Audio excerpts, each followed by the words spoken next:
दोस्तों, Iran America व भारत के लिए एक नया सिरदर्द बन चुका है क्योंकि ईरान लगातार ऐसे कदम उठा रहा है जिससे वैश्विक व्यापार पर खतरा मंडराने लगा है और जिसका नुकसान भारत को भी है। और इसी सिलसिले में ईरान ने अपनी नौसेना में 2 नई क्रूज मिसाइलें शामिल की है जिनकी रेंज 1000 किलोमीटर है तथा इन्होंने इन मिसाइलों को अपनी राजधानी से लगभग 1400 किलोमीटर दूर एक नेवल बेस में तैनात की है। अर्थात ईरान अब बहुत दूर से भी अपनी मिसाइलों से अटैक कर सकता है और ये भारत के लिए इसलिए भी चिंताजनक है क्योंकि भारत आ रहे टैंकरों पर भी ईरान समर्थित हुती विद्रोहियों ने हमला किया था। और ईरान जो पहले खुलकर इजराइल व अमेरिका को तो उकसा ही रहा था, वह अब आगे बढ़कर भारत को भी उकसाने लग गया है। और न सिर्फ मेडिटेरियन सी बल्कि रेड सी तब भविष्य में बनने वाले इंडिया यूरोप इकोनॉमिक कॉरिडोर को भी ब्लॉक करने के प्रयास कर रहा है। तो अब सभी देश ईरान समर्थित आतंकवादियों से बचने के लिए अगर ट्रेड रूट चेंज करते हैं और अफ्रीका से घूमकर अगर जाते हैं तो उनकी कॉस्ट बहुत ज्यादा बढ़ जाएगी, साथ ही सभी देशों के अंदर महंगाई बढ़ जाएगी। और वर्ल्ड के सभी बड़े देश जिनके व्यापारिक हित इस एरिया में जुड़े हुए हैं वह ऐसा कभी भी होने नहीं देंगे। परंतु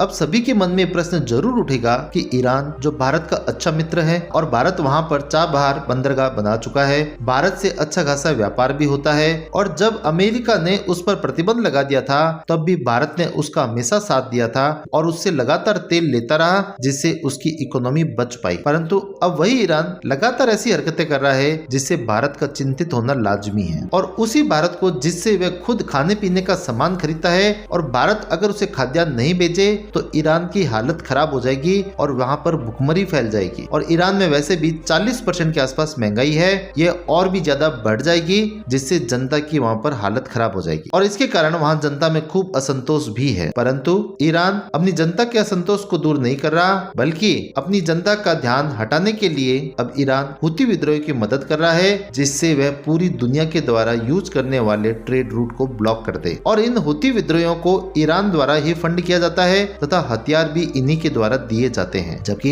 इनके यहाँ पर खाने पीने के सामान की इतनी भयंकर किल्लत है और फिर भी अपनी जनता का पैसा आतंकवादियों को लुटा रहे हैं। अगर आपको याद हो तो भी कुछ समय पहले भारत ने जब चावल शुगर इन पर बैन किया था तो सिर्फ खाड़ी देशों के अंदर ही हालत खराब नहीं हुई थी बल्कि आधे से ज्यादा दुनिया की हालत खराब हो चुकी थी। और अगर भारत यही कदम ईरान के खिलाफ उठा ले तो ईरान की अर्थव्यवस्था चरमरा जाएगी। और कल को ईरान अगर ये सोच रहा है कि वह भारत के जहाजों पर हमला करके भारत को प्रेशर में ले आएगा तो ये बिल्कुल गलत सोच रहा है क्योंकि भारत से जिन जिन देशों ने पंगा किया वे सब बर्बाद हो चुके हैं, चाहे वे चीन हो, चाहे वह पाकिस्तान हो, मलेशिया हो, कनाडा हो, चाहे टर्की हो। तो अब ईरान के खिलाफ पूरा विश्व एक साथ आने शुरू हो चुका है क्योंकि सभी के व्यापारिक हित जुड़े हुए हैं। और रेड सी में हमले रोकने के लिए पहले जो 10-12 देश जुड़े थे वह अब लगातार बढ़ रहे हैं और कोई बड़ी बात नहीं कि वह सभी देश मिलकर ईरान पर हमला भी कर दे और ईरान पर और भी ज्यादा कड़े प्रतिबंध लगा दे और वह सभी देश मिलकर ईरान के अंदर जनता को भी भड़का सकते हैं जिससे ईरान के अंदर जनता ही आंदोलन करके सरकार हटा दे। और इसके अंदर भारत की बहुत बड़ी भूमिका होगी क्योंकि भारत की बहुत सारी एसेट्स ईरान में हैं। वैसे अब फैसला ईरान को करना है कि उसे भारत की दोस्ती चाहिए या भारत की दुश्मनी। वैसे आपको क्या लगता है दोस्तों, आप हमें कमेंट सेक्शन में जरूर बताएं। Thank you for watching this video.